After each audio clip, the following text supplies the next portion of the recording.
It's time to spill the Instagram tea.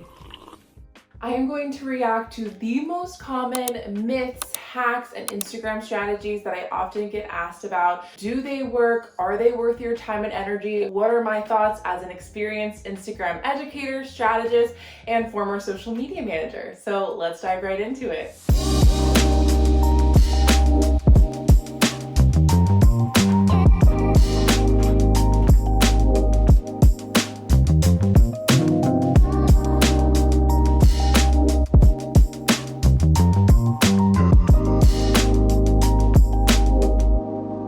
Let's start with the elephant in the Instagram room, which is hashtags.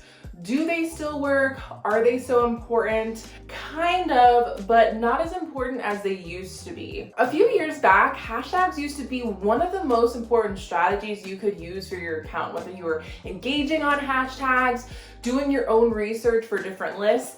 As a social media manager, this was one of the first things I did for my clients. But as the app has evolved, hashtags just haven't become as important. And in fact, you could entirely not use them and still see really great results on Instagram. I have to admit, I haven't used hashtags on my content since Reels came to Instagram.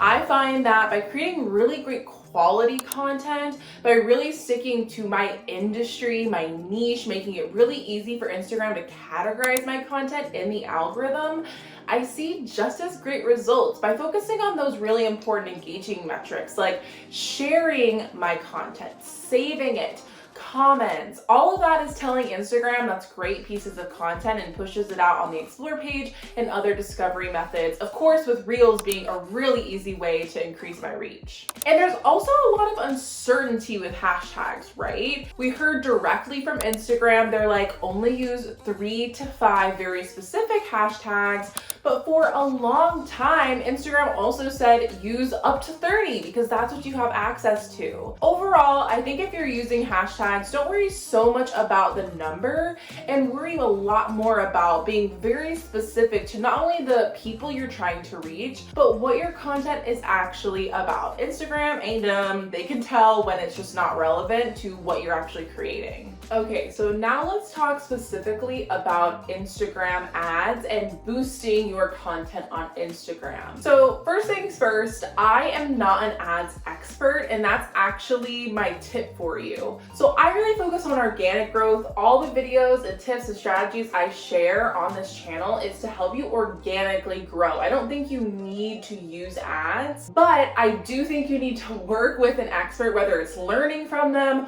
or hiring them, to really understand how to use Facebook Ads Manager, because you don't just want to boost your post and kind of hope for the best. Like, Instagram's just trying to get their coins by really promoting that boosting button on your content. But if I'm being completely honest, it's really not worth your money. You'd much rather spend that energy and time like creating really great content, right? Because there's so many really important tactics you need to understand within Facebook Ads Manager. That's why I think it is so important to hire the right people to support you. But I will admit, from my experience of learning about ads as a social media manager, the most important part is really having great content in the first place, because you can run all the ads in the world, but when they go to your Instagram profile, are they actually going to follow you? Are they going to trust your brand? Are they going to engage with your content?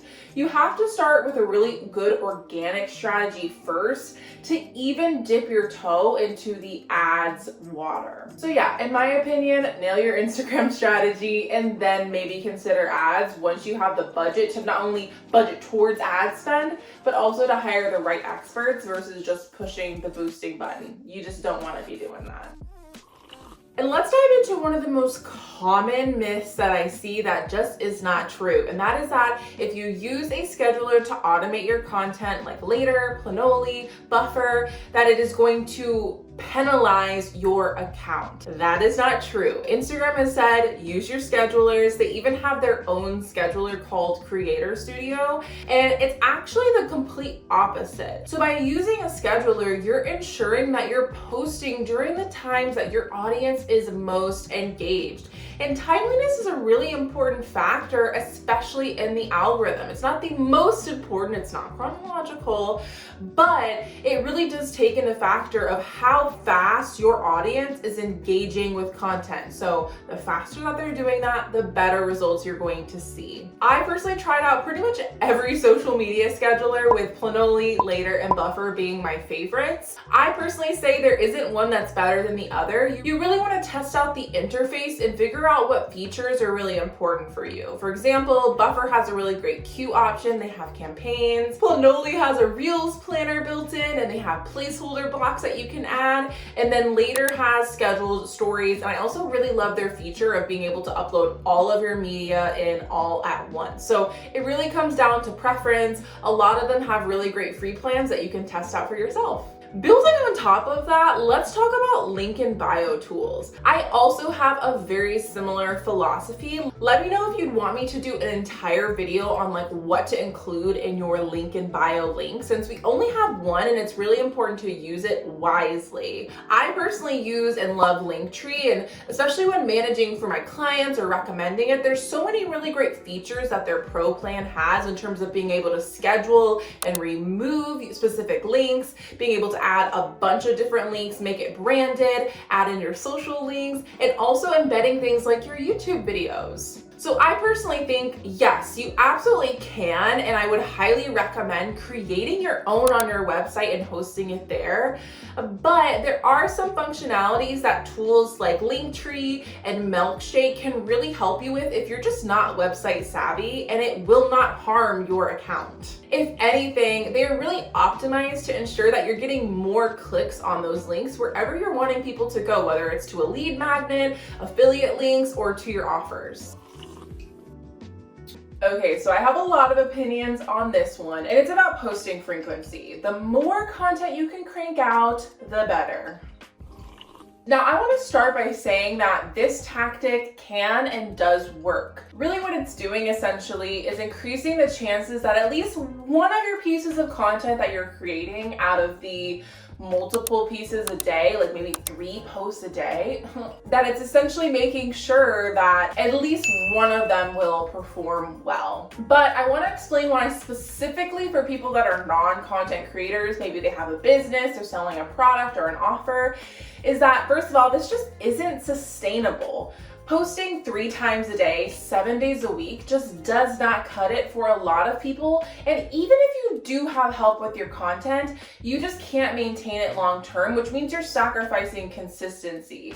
And consistency, I would personally say, is one of the most important parts of using social media, no matter what platform you're on. Not only are we talking about the algorithm, like Instagram wants you to be consistently creating content, but also for your audience. They want to consistently know they can expect really great quality content from you, and that you're not going to completely like just ghost them out of the blue. And the other reason why I don't recommend this tactic is because it often sacrifices the quality of your content. You don't want to be trying to crank out content and crank out more content without it really adding value to your audience's lives. We want to dive deep. We don't want to just get the surface level of posting a really great quote or only posting trendy reels, which just don't have a lot of depth with them. So what I would recommend instead is pick a posting frequency that you can stick to consistently and know that you can always scale it from there. I think 3 times a week is a really great posting schedule. In fact, that's how often I post some days. And I really focus my energy on at least doing daily stories. And that is a wrap on debunking very common Instagram myths, and hopefully you got some clarity on what works and what isn't worth your time. If you want me to do another one of these videos, be sure to comment what myths need debunking, or if you want me to react to specific Instagram hacks. I am totally down to make more matcha and do this again. I will see you in my next video.